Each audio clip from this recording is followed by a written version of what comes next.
आज के the Hindu newspaper में एक न्यूज है, an unprecedented situation in Maharashtra. इस न्यूज के अंदर क्या कह रहे हैं कि पहली बार ऐसा हुआ है काफी सालों में 1960s के बाद में कि जो महाराष्ट्र की असेंबली है, महाराष्ट्र में जो लीडर ऑफ अपोजिशन है वो नहीं है बोथ हाउसेज में। तो सबसे पहले इसमें क्या क्या चीजें हम लोग पढ़ेंगे। इसमें खुद जो न्यूज है वो इतनी रिलीवेंट नहीं है, बट इसके अंदर जो टर्म्स है वो ज्यादा रिलीवेंट है। Number first, leader of opposition. Number second, both houses. Both houses का मतलब कि जो महाराष्ट्र की असेंबली है, महाराष्ट्र की स्टेट लेजिस्लेचर है, उसके अंदर दो हाउस है। जैसे हमारे सेंटर में होते हैं लोकसभा और राज्यसभा, उसी तरीके से कुछ स्टेट्स ऐसी हैं जहां पे आपके दो हाउसेज रहते हैं, और काफी स्टेट ऐसी हैं जहां पे आपके दो हाउसेज नहीं रहते, सिंगल हाउस रहता है। तो हम लोग इसका लक्ष्मीकांत से भी देखेंगे, लक्ष्मीकांत के अंदर क्या दिया हुआ है इस चीज का। और जो जो चीजें इसके अंदर हमको मिलेंगी वो हम लोग स्टैटिक के साथ रिलेट करते हुए पढ़ेंगे। And during the winter session, तो सेशन कितने टाइप के होते हैं, कौन कौन से सेशन रहते हैं, वो भी हम लोग देखेंगे। तो सबसे पहले हम लोग देखते हैं स्टेट लेजिस्लेचर। महाराष्ट्र में हमको पता चल गया कि दो लेजिस्लेचर हैं। लेजिस्लेचर एक ही है, दो हाउसेज हैं उसमें। तो दो हाउसेस किस में रहते हैं और एक हाउस किस में रहता है। तो हम लोग लक्ष्मीकांत पे जाते हैं।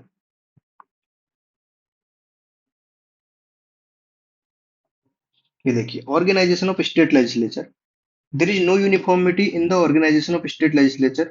हमारे इंडिया में कितनी स्टेट्स हैं? 28 स्टेट्स हैं और 8 यूटीज हैं। 28 स्टेट्स के अंदर में 6 स्टेट्स ऐसी हैं जहां पर दो हाउसेस हैं, और 22 स्टेट्स ऐसी हैं जहां पे हमारा सिंगल हाउस है। इसको बोलते हैं हम लोग यूनिकैमरल सिस्टम, और इसको बोलते हैं हम लोग बाईकैमरल सिस्टम।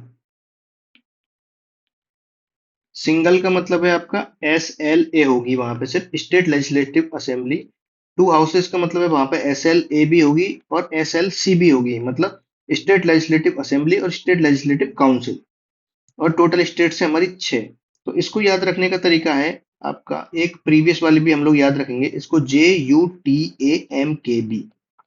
इसको आप कैसे भी याद रखो, निमोनिक से याद रखो, कैसे भी याद रखो। जे जो इसके अंदर है वो रिमूव हो गया है। पहले इसको जम्मू एंड कश्मीर भी था, जो 7 स्टेट्स थी जिसके अंदर बाई कैमरल स्ट्रक्चर थी, लेकिन जो 2019 का हमारा Jammu and Kashmir reorganisation act आया था उसमें जम्मू एंड कश्मीर से ये हटा दी गई थी। तो अभी ये जो 6 स्टेट्स हैं, UTAMKB, इनके अंदर हमारी दो हाउसेज हैं। तो सबसे पहला है आपका यूपी, दूसरा है आपका तेलंगाना, फिर है आपका आंध्र प्रदेश, फिर है आपका महाराष्ट्र, फिर है आपका कर्नाटक, एंड फिर है आपका बिहार। तो ये 6 स्टेट्स है जहां पर डबल हाउसेस है। तो हम लोग पढ़ते हैं इसको आगे। There is no uniformity in the organisation of state legislature. Most of the states have an unicameral system while others have a bicameral system. At present 2019 में और अभी भी only 6 states have two houses. These are Andhra Pradesh, Telangana, Uttar Pradesh, Bihar, Maharashtra और Karnataka. Jammu and Kashmir का जो legislative council था उसको Jammu and Kashmir के रीऑर्गेनाइजेशन एक्ट से एबॉलिश कर दिया गया था। और कुछ चीजें हैं कि तमिलनाडु लेजिस्लेटिव काउंसिल एक्ट इन्होंने 2010 में पास किया था, लेकिन उस that has not come into force, इसलिए वहां पे अभी भी स्टेट लेजिस्लेटिव काउंसिल नहीं है। Legislative council in Andhra Pradesh was revived by the Andhra Pradesh legislative council act 2005। 2005 के अंदर इन्होंने दोबारा से लेजिस्लेटिव काउंसिल बनाई थी आंध्र प्रदेश के अंदर, पहले इसको एबोलिश कर दिया गया था। जो सेवंथ अमेंडमेंट एक्ट था हमारा 1956 provided for a legislative council in Madhya Pradesh. However notification to this effect has to be made by the president. तो मध्य प्रदेश में भी आपका लेजिस्लेटिव काउंसिल का प्रोविजन है, बट ये अभी नोटिफिकेशन नहीं हुआ है, इसलिए तो यहाँ पे भी नहीं है। So far no such notification has been made, hence Madhya Pradesh continue to have one house only. तो ये जो इन्फॉर्मेशन है इसको याद रखने की इतनी ज्यादा जरूरत नहीं है, ये इतनी रिलीवेंट नहीं है, बट हमको ये याद रखनी है कि 6 स्टेट्स कौन सी है जहां पर हमारा बाईकेमरल लेजिस्लेचर सिस्टम है। अब देखिए, 22 स्टेट्स हैव यूनिकैमरल सिस्टम। यहाँ पे स्टेट लेजिस्लेचर का कौन कौन सा पार्ट है? जहां पे आपका यूनिकैमरल सिस्टम है वहां पे स्टेट लेजिस्लेचर में कौन कौन आएगा? एक तो आएगा गवर्नर, एक आएगा स्टेट लेजिस्लेटिव असेंबली। ठीक है। अब जहां पे बाई कैमरल है, बाई कैमरल में स्टेट लेजिस्लेचर, इसका पार्ट कौन कौन होगा? इसका पार्ट होगा आपका एक तो governor plus SLA state legislative assembly plus state legislative council, ये तीनों होंगे। तो the state legislature consist of governor and legislative assembly. Bicameral के केस में स्टेट लेजिस्लेटर में कौन कौन होता है? गवर्नर, एसएलसी और एसएलए।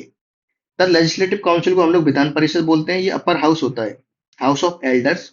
और लेजिस्लेटिव असेंबली उसको हम विधानसभा कहते हैं, और वो लोअर हाउस रहता है। The constitution provides for the abolition और creation of the major legislative council in states. Accordingly, Parliament can abolish a legislative council where it already exists or created.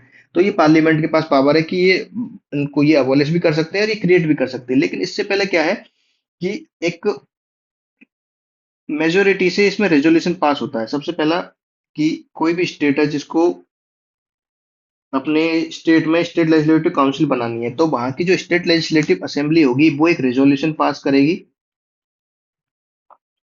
उसमें क्या होगा? 50% of total membership plus two third present and voting. ये जो majority रहेगी इससे इनको resolution pass करना पड़ेगा। तो the parliament can abolish a legislative council और create it if the legislative assembly of the concern state passes a resolution to that effect. अब ऐसा नहीं है कि पार्लियामेंट अपने आप से अपने मन से कहीं पे भी लेजिस्लेटिव काउंसिल बना दे रही है, अबॉलिश कर दे रही है। उसके लिए स्टेट लेजिस्लेटिव असेंबली पहले एक्शन लेगी। वो क्या एक्शन लेगी? वो एक स्पेसिफिक रेजोल्यूशन पास करेगी स्टेट असेंबली एक स्पेशल मेजोरिटी से। और वो स्पेशल मेजोरिटी क्या होगी?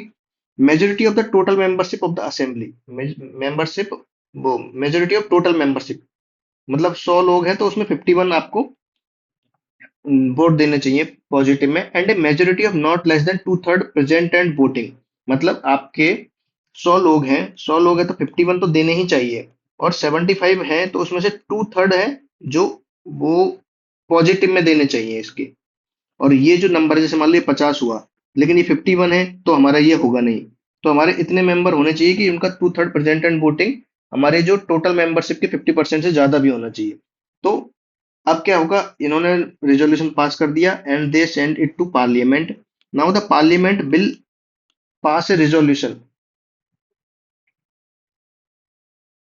This act of parliament is not to be deemed as an amendment of the constitution for the purpose of article 368 and is passed like an ordinary piece of legislation। अब देखो, इन्होंने तो special majority से पास कर दिया state में, लेकिन जो पार्लियामेंट होगी वो पार्लियामेंट हमारी स्पेशल मेजोरिटी से नहीं करेगी और इसको सिर्फ सिंपल मेजोरिटी से पास कर देगी। मतलब आपकी ऑर्डिनरी मेजोरिटी 50%, जो भी प्रेजेंट है उसका, प्रेजेंट एंड वोटिंग है उसका 50% से ज्यादा।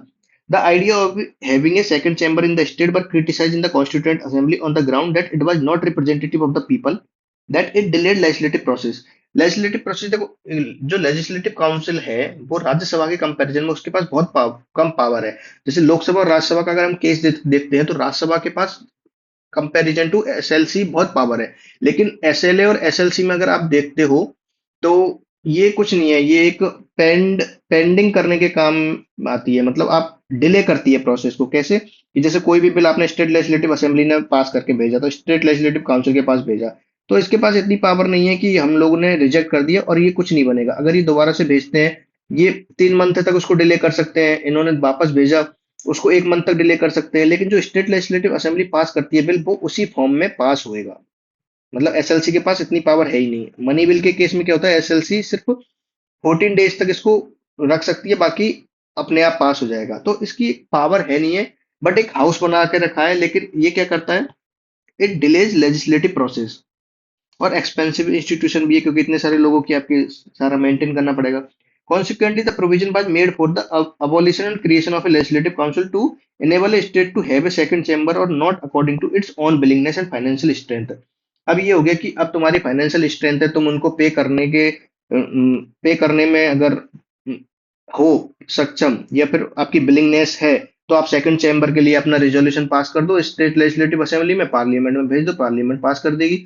तो एक ऑप्शनल दे दिया उनको, स्टेट लेजिस्लेचर को, कि आपको बनाना है तो बनाओ, नहीं बनाना तो नहीं बनाओ। तो ये जो हमने आंध्र प्रदेश का देखा था कि आंध्र प्रदेश में जब 2005 में दोबारा से 2007 में रिवाइव हुआ था,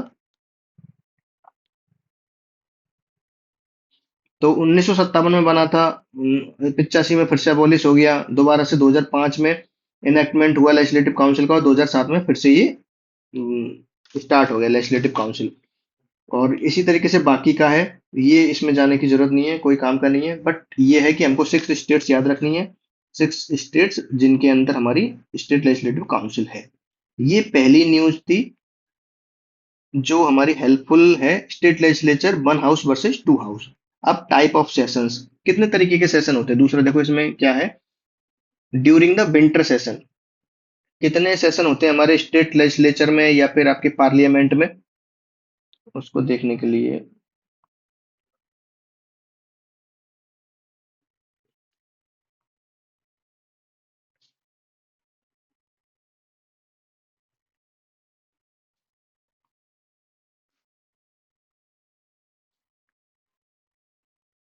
ये देखिए, there are three types of sessions, the president from time to time summon each house of the parliament to meet. इसी तरीके से स्टेट लेजिस्लेचर में गवर्नर करते हैं, but the maximum gap between the two sessions cannot be more than 6 month. इसी के basis पे हम लोग बोलते हैं कि कोई भी जो ऑर्डिनेंस है उसकी मैक्सिमम जो लाइफ है, अगर पार्लियामेंट उसको पास नहीं करती है तो उसकी मैक्सिमम लाइफ हो सकती है 6 मंथ प्लस 6 वीक्स, कि 6 वीक्स के अंदर हमारा पास करना होता है, और 6 मंथ दो सेशंस के बीच की दूरी है। तो मान लो आपका एक सेशन खत्म हुआ, उसके अगले दिन ही ऑर्डिनेंस पास हो गया, और 6 महीने तक इन्होंने सेशन नहीं बुलाया, तो 6 महीने तो ये हो गया, और पार्लियामेंट अप्रूव नहीं करती है तो वो 6 वीक जब आपके सेशन चल रहे हैं उसके अंदर है। तो 6 मंथ एंड 6 वीक का टाइम ऑर्डिनेंस का इस वजह से आता है क्योंकि दो सेशन के बीच में 6 मंथ से ज्यादा का गैप नहीं हो सकता। There are three sessions, BMW से याद रखो इसको, बजट सेशन, मानसून सेशन और विंटर सेशन। बजट सेशन हमको पता है फरवरी मार्च में होता है वो, और आपका मानसून सेशन मानसून के टाइम पे जुलाई सितंबर, और विंटर सेशन आपका नवंबर दिसंबर में। एक session of parliament is the period spanning between the first sitting of a house and its prorogation या फिर डिसोल्यूशन। डिसोल्यूशन का मतलब होता है आपका जो आपकी लोकसभा की लाइफ ही खत्म होगी, प्रोरोगेशन मतलब आपका सेशन खत्म होना। During a session the house meets every day to transact business, the period spanning between the prorogation of a house and its reassembly in a new session is called recess. Recess क्या होता है कि आपने house को prorogue किया है और दोबारा से, मतलब जो बीच का छुट्टी का पीरियड है ना उसको रिसेस मान लो। ये हो गया। अब आपका हम लोग लीडर ऑफ अपोजिशन देखते हैं। लीडर ऑफ अपोजिशन का जनरली क्या है कि 10% अगर मेजोरिटी है आपकी अपोजिशन पार्टी की तो उसकी लीडर ऑफ अपोजिशन की सीट दे देते हैं उसको। लीडर ऑफ अपोजिशन जो है उसको लक्ष्मीकांत में पढ़ते हैं।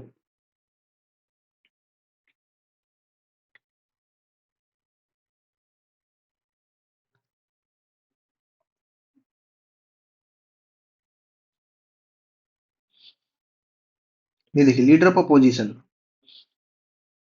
in each house of parliament there is a leader of the opposition, the leader of largest opposition party having not less than 1/10 seat of total strength। मतलब 10% सीट होगी ना आपके पास, 10% सीट होनी चाहिए। In a parliamentary system of government, the leader of opposition has a significant role to play. His main function are to provide a constructive criticism of the policies of the government and to provide an alternative government. Therefore, the leader of opposition in the Lok Sabha and Rajya Sabha were accorded statutory recognition in 1977। इनको statutory recognition दिया गया, मतलब एक act पास किया गया जिसमें opposition leaders के बारे में बताया गया। इसका जो सीट है वो almost similar to cabinet minister है। इसको गवर्नमेंट देती है, जो लीडर ऑफ अपोजिशन रहेगा उसको गवर्नमेंट पे करेगी। It was in 1969 that an official leader of opposition was recognised for the first time. USA में इसको माइनॉरिटी लीडर बोलते हैं, दूसरा जो हमारा रूलिंग पार्टी का लीडर रहता है वो मेजोरिटी का लीडर रहता है। The British political system has an unique institution called the shadow cabinet. British में क्या होता है, शैडो कैबिनेट होता है, वहां पे मेजोरिटी लीडर माइनॉरिटी लीडर होता है।